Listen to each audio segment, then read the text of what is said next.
The cabin filter is located behind the glove box. Open the glove box. Unhook the dampener arm. Remove the two stoppers in the glove box.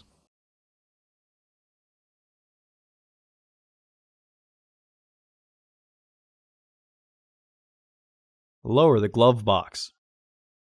Unclip and remove the filter housing door.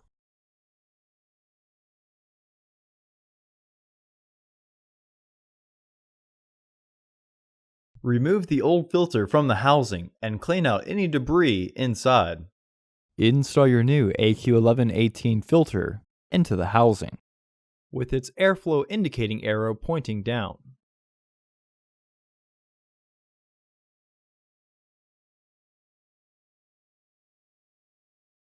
Reinstall the filter housing door.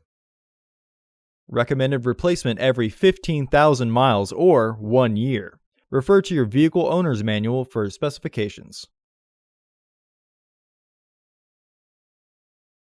Reinstall the stoppers by matching the shape and then rotating clockwise.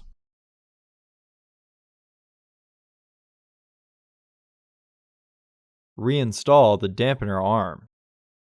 Close the glove box.